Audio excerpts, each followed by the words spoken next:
Ozone layer depletion, what is concept behind that. तो इस topic से कई बार क्वेश्चन हर एक एग्जाम में पूछा जाता है, जहां पर जनरल साइंस पूछी जाएगी, ठीक है। तो ओजोन लेयर का फॉर्मूला होता है that is ozone, that is O3, ozone that is O3। तो हम ओजोन का फॉर्मेशन कैसे होता है, इसका डिप्लेशन कैसे होता है, कैसे इसको अवॉइड कर सकते हैं, इस कंसेप्ट को पूरा डिटेल में डिस्कस करेंगे।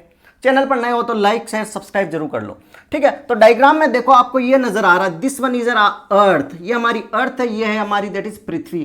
क्लियर है, यहां तक कोई डाउट है? ये है हमारी पृथ्वी। अब अर्थ से क्या होता है, 10 किलोमीटर से लेकर 50 किलोमीटर के बीच में एक लेयर होती है, और वो लेयर होती है उसको हम बोलते हैं that is ozone layer. Ozone की परत होती है, O3 की एक परत होती है। और सर इसका क्या यूज है, ओजोन क्यों होती है, ओजोन से क्या प्रॉफिट है? तो देखो क्या होता है, हमारे सन, सूर्य देवता, सूर्य है सन, तो सन से क्या होती है, यूवी रे आती है, हार्मफुल यूवी रे भी होती है, UVA, UVB, UVC, 3 तरीके की रे क्या होती है हमारे अर्थ पर आती है।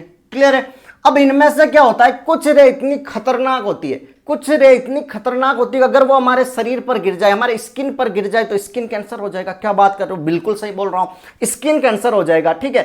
पेड़ पौधे नष्ट हो जाएंगे, हमारी अर्थ में हमारे हेल्थ पर बहुत सारे इश्यूज होंगे, ठीक है। जो मछलियां वगैरह होती है पानी में वो नष्ट हो जाएगी। तो यूवी रे इतनी खतरनाक होती है, इन रे को क्या करेगी, ये फिर से रिफ्लेक्ट कर देगी, ये अर्थ पर नहीं आने देगी। जो खतरनाक होती है, जो हार्मफुल रे होती है, उसको अर्थ तक, हमारे अर्थ तक नहीं आने देगी। That is the benefit of ozone layer. Sir ये तो बहुत बढ़िया चीज बताई कि ये हार्मफुल रे हमारे तक आ जाएगी तो बहुत सारी बीमारियां क्रिएट कर देगी, तो उस चीज को बचाती है, दैट इज ओजोन लेयर। तो सर ये तो काफी अच्छी हो गई। अब ओजोन लेयर भी 2 तरीके की होती है। ये जो लेयर होती है ना, ये होती है दैट इज इन स्ट्रेटोस्फीयर। कहां होती है, 10 से 15 किलोमीटर की, और इसको हम बोलते हैं दैट इज गुड ओजोन। कौन सी होती है, गुड ओजोन। अच्छी है ना सर, बीमारियों से बचा रही है, डायरेक्ट हमारे स्किन पर आ जाएगी तो बहुत सारी बीमारी क्रिएट कर देगी, स्किन कैंसर हो जाएगा। तो सर ये तो बहुत अच्छी बात है, गुड ओजोन है। तो सर बेड ओजोन कौन सी होती है, बेड ओजोन। क्योंकि ओजोन के बारे में बता देता हूं कि O3 जो ओजोन होती है ना, ये क्या होती है, नजर नहीं आती है, कलरलेस होती है। सेकंड कह रहा है कि डेंजरस होती है, डेंजरस गैस होती है, ठीक है, हेल्थ इश्यू क्रिएट कर देगा अगर ये हमारे अर्थ की सरफेस पे भी होती है। पॉल्यूशन वगैरह से ओजोन लेयर, ओजोन हमारी सरफेस पे भी पाई जाती है, ठीक है। तो ये ओजोन हमारे शरीर के लिए अच्छी नहीं है। जिन पीपल को अस्थमा होता ना, अस्थमेटिक पीपल होते हैं, तो उनमें ये अगर ओजोन वगैरह हमारे शरीर में चली जाएगी तो डेफिनेटली उनका हेल्थ खराब हो जाएगा। जिनकी हेल्थ सही भी होती ना, उनकी तक हेल्थ खराब कर देता है। तो सर ओजोन जो हमारे अर्थ पे होती है वो तो अच्छी नहीं होती है, ये तो हमें बीमार कर रही है, ठीक है। तो गुड ओजोन और बेड ओजोन। गुड ओजोन तो हमारे अर्थ के अंदर पाई जाती है, जो कि हमारे लिए अच्छी नहीं है, और बेड ओजोन, ठीक है। और गुड ओजोन क्या होगी, जो हमें हार्मफुल यूवी रे से बचाती है। तो सर ये वाली बहुत अच्छी रे। क्लियर है, यहां तक पता चल गया कि ओजोन लेयर का क्या रोल है, ठीक है। अब देखो, अब कंसेप्ट देखना। कई बार होता है ना, घर पे बैठे हो, धूप में ज्यादा देर तक बैठ जाते हो तो ऐसा नहीं लगता स्किन जल रही है, बर्निंग ऑफ स्किन, ये चीज आपने फील की होगी। हाँ, तो बस वही है, इतनी सी जो छन के आ रही है, जो इससे छन के, इससे सेपरेशन होके आ रही है अच्छी वाली यूवी रे, उससे भी आपको जलन हो रही है। अब इतनी खतरनाक इंटेंसिटी वाली आएगी तो सोच लो क्या होगा, समझ रहे हो, इसका प्रॉफिट देख लो। तो घर में आपके देखा होगा कि पर्दे लगे होते हैं, पर्दे लगे होते हैं, ठीक है। तो पर्दे एक तो मोटे होते हैं, एक पतले होते हैं। पतले होते हैं उनसे तो क्या होती है, लाइट अंदर आ जाती है। और अगर मोटे पर्दे होंगे, थिक पर्दे होंगे, तो उनसे क्या लाइट आ पाएगी, नहीं आ पाएगी। लाइट नहीं आएगी, कमरे में अंधेरा हो जाएगा। समझना, आप इस चीज को समझना, ठीक है। उसकी जगह एकदम पतला पर्दा लगा दिया, डायरेक्ट लाइट आ रही है तो वो आपके शरीर पर गिरेगी, ठीक है। और बिल्कुल एकदम ही ट्रांसपेरेंट कर लिया तो वो धूप आपको चुभेगी। समझना। अब ओजोन लेयर की थिकनेस इतनी है, समझ रहे हो, इतनी थिकनेस है। क्लियर है। अगर ये थिकनेस कम हो जाए, अगर ये थिकनेस कम हो जाए, ये थिकनेस कम हो जाए, तो ऑब्वियसली ये जो हार्मफुल रे है वो भी हमारी अर्थ पर आने लग जाएगी। क्लियर है। जैसे पर्दे में आती है सनलाइट, वैसे ही हमारे अर्थ पर आने लग जाएगी। और ये अगर हमारे अर्थ पर धीरे धीरे आने लग जाएगी तो बहुत सारे इश्यू क्रिएट कर देगी, वही हेल्थ इश्यू, स्किन कैंसर वगैरह स्टार्ट हो जाएगा। तो सर ये क्या अच्छी बात है, नहीं है। तो अब ये ओजोन लेयर जो ये पतली हो रही है, इसी को हम बोलते हैं that is ozone layer depletion. क्या बोलते हैं, that is ozone layer depletion. इसको अब नोट्स बनाकर लिखते जाना, मैं पढ़ा रहा हूं पर आपके नोट्स बनते जाने चाहिए। तो ओजोन लेयर डिप्लेशन क्या हो रहा है कि जो ओजोन की वास्तव में लेयर इतनी मोटी है, लेकिन ये धीरे धीरे ये पतली होती जा रही है। That is because of pollution, हमारे कारण ही ये सब कुछ हो रहा है। तो पॉल्यूशन के कारण ये ओजोन लेयर धीरे धीरे पतली होती जा रही है, उसको हम बोलते हैं that is the ozone layer depletion. किसके कारण होते हैं, ओजोन डिप्लेशन सब्सटेंस ये वाले हैं। इसको थोड़ा और डिटेल में डिस्कस करेंगे। तो ये चीज का पता चला था, दैट इज अंटार्कटिका में एक होल हो गया था। अंटार्कटिका है हमारी पृथ्वी में, एक अंटार्कटिका एक पोर्शन है, वहां पर एक होल हो गया था ओजोन लेयर में। तो इनको पता चला कि भाई ओजोन लेयर में होल हो गया, अगर ये धीरे धीरे ओजोन लेयर पतली होती गई थिन होती गई तो इससे तो ओजोन लेयर डिप्लेशन से तो बहुत सारे हार्मफुल इफेक्ट होंगे, सबको स्किन कैंसर वगैरह हो जाएगा, ठीक है, तो हेल्थ इश्यू क्रिएट हो जाएगा।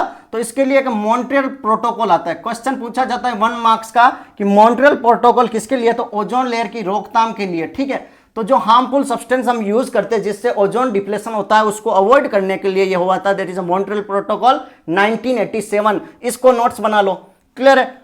अब बात करेंगे ओजोन डिप्लेटिंग सब्सटेंस, हमें भी तो पता चले हाँ कि सर ओजोन लेयर डिप्लेशन हो कैसे रही, हमें बताओ तो हम वो चीज कम कर देंगे, नहीं करोगे, आप नहीं करोगे। फर्स्ट आता है that is CFC chlorofluorocarbon, CFC chlorofluorocarbon, ये होता है मोस्टली दैट इज रेफ्रिजरेंट। कौन बंद करेगा बताओ मेरे को। सेकंड हो गया एसी एयर कंडीशनिंग। थर्ड हो गया दैट इज एरोसोल। आप अवॉइड कर सकते हो इन चीजों को, अगर आज अवॉइड नहीं करोगे ना तो एक दिन ऐसा आएगा जब ओजोन लेयर काफी पतली होती जाएगी, काफी थिन होती जाएगी, ठीक है, ओजोन लेयर डिप्लेशन बढ़ता जाएगा तो गवर्नमेंट आप पर 10-10 लाख रुपए तक का फाइन भी लगा सकती है, भैया अवॉइड कर लो वरना आपको जेल भी हो सकती है। ऐसा दिन भी आएगा, इसलिए मैं कह रहा हूं कि इन चीजों को अवॉइड कर लीजिए अभी से, ताकि कभी कभी उस चीज का आनंद ले सकते हो। और एसी इसीलिए तो कहते हैं ज्यादा से ज्यादा पेड़ लगाओ। एसी कब चलाओगे, एसी कब चलाओगे जब आपको गर्मी लगेगी। गर्मी के सीजन में भी देखा होगा कई सारे लोग मर गए, और सोच लो कि ये ओजोन लेयर पूरी खत्म हो गई, सबके सब मरोगे, सबके सब मरोगे। इसलिए कह रहा हूं कि इस चीज को अवॉइड कर लो। एसी रेफ्रिजरेंट जितना कम यूज कर सकते हो उतना कम यूज करो। सेकंड आ रहा है कि हेलोन्स, फायर एक्सटिंग्विशर वगैरह यूज करते हैं, कार्बन टेट्राक्लोराइड, मिथाइल क्लोरोफॉर्म, ये सारे ओजोन डिप्लेटिंग सब्सटेंस है, क्लियर है, ओजोन डिप्लेटिंग सब्सटेंस है। तो इन चीजों को हमें क्या करना, अवॉइड करना है। ज्यादा से ज्यादा पेड़ लगाएंगे तो टेम्परेचर मेंटेन रहेगा, टेम्परेचर मेंटेन रहेगा तो सर एसी की जरूरत नहीं पड़ेगी, बिल्कुल सही है। और अगर एसी की जरूरत नहीं पड़ेगी तो कम से कम कुछ तो हम मदद कर रहे हैं, CFC नहीं निकलेगी, CFC नहीं निकलेगी तो ये ओजोन लेयर मेंटेन रहेगी, क्लियर है, यहां तक कोई डाउट, ओके। अब चलते हैं कि ओजोन लेयर सर बनती भी तो होगी, हमने तो खत्म कर दी पर ओजोन लेयर बनती तो होगी। तो देखो O2 ऑक्सीजन हमारे एटमॉस्फेयर में होती है।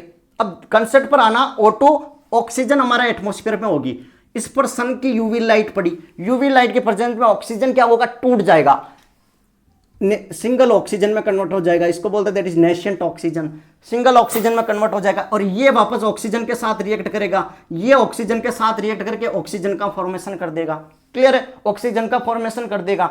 सर ऑक्सीजन बन भी तो रही है, फिर हमारे पोल्यूशन से क्या फर्क पड़ रहा है, अरे रुको, डिप्लेशन अब बात करते हैं दैट इज मोस्टली क्लोरीन और ब्रोमीन से होता है, समझ रहे हो। और ये कह रहा है कि एक क्लोरीन 1 लाख ओजोन को खत्म करता है, एक chlorine damage 1 lakh of ozone, समझ रहे हो। अपने ओजोन बन रही है 50, खत्म कर रहे हो 1 लाख। अब भैया खुद ही देख लो क्लोरीन कितना खतरनाक है, क्लोरोफॉर्म वगैरह ये सारे जो ओजोन डिप्लेटिंग सब्सटेंस है कितने खतरनाक है, आपको पता चल गया होगा तो इस चीज को अवॉइड कर लो, ठीक है। तो ओजोन लेयर डिप्लेशन में क्या हो रहा है कि एक एग्जांपल लेते हैं दैट इज CF2Cl2 क्लोरोफ्लोरोकार्बन, ये यूवी लाइट की प्रेजेंस में क्या करेगा, CF2Cl बनेगा और एक क्लोरीन निकलेगा, ठीक है। अब ये क्लोरीन खेल करेगा सबसे खतरनाक, क्लोरीन क्या करेगा, ओजोन के साथ रिएक्ट करके ClO+O2 बनाएगा। अब इस ओजोन को तोड़ दिया इसने, मतलब ओजोन को धीरे धीरे तोड़ना स्टार्ट कर दिया, ठीक है। इस रिएक्शन में फिर से ये ClO बनेगा, ClO से ऑक्सीजन से रिएक्ट होके नेशेंट ऑक्सीजन से फिर से क्लोरीन बनेगा, ये फिर से रिएक्ट करेगा, मतलब इसकी हर एक रिएक्शन में क्लोरीन बन रहा है। अब देख लो, एक क्लोरीन वैसे ही मार रहा है, उस क्लोरीन से 5 क्लोरीन और बन रहे हैं, 5 अटैक कर रहे हैं, 5 से 10 बन रहे हैं, मतलब कितना खतरनाक है। तो हमें इनको अवॉइड करना चाहिए कि नहीं करना चाहिए, हमें इनको अवॉइड करना चाहिए कि नहीं करना चाहिए, ठीक है भैया, आपको इसको अवॉइड करना पड़ेगा, ठीक है। तो आपको बेसिक पता चल गया कि ओजोन लेयर फॉर्मेशन कैसे होता है, डिप्लेशन कैसे होता है, एक क्लोरीन 1 लाख ओजोन को डिप्लेट करता है, ठीक है। तो ये बहुत खतरनाक चीज है, तो इस चीज को हमें अवॉइड करना चाहिए। तो आई थिंक आपको बेसिक पता चल गया होगा that is about the what is ozone layer, कौन सा प्रोटोकॉल था, ओजोन लेयर फॉर्मेशन कैसा होता है, ओजोन डिप्लेटिंग सब्सटेंस कौन से है, ओजोन लेयर डिप्लेशन क्या होता है, इसको अवॉइड कैसे करेंगे।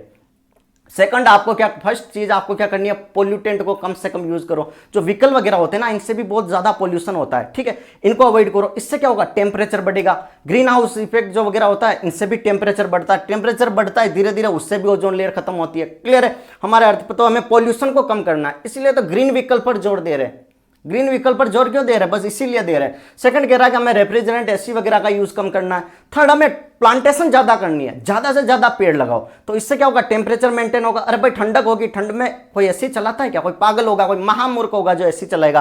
तो आपको I think basic concept, basic फंडा क्लियर हो गया होगा। और क्वेश्चन कैसे बनता है, तो ये पूछ लिया जाएगा ओजोन का फॉर्मूला क्या, O3, ये रिएक्शन से रिलेटेड कुछ पूछ लेगा। CF2 ये CFC होता है ना, क्लोरोफ्लोरोकार्बन, ये मोस्ट इंपॉर्टेंट एजेंट है जिससे ओजोन लेयर डिप्लेशन होता है, तो यहां से क्वेश्चन पूछ सकता है। ठीक है, किसमें होती है, स्ट्रेटोस्फीयर में, इसकी रेंज क्या होगी ये पूछ सकता है। गुड ओजोन, बैड ओजोन के बारे में पूछ सकता है। मॉन्ट्रियल प्रोटोकॉल 1987 के बारे में पूछ सकता है। तो यहां से क्वेश्चन बनने के चांसेस रहते हैं। Thank you so much. Channel पर नए हो तो लाइक से सब्सक्राइब जरूर करें।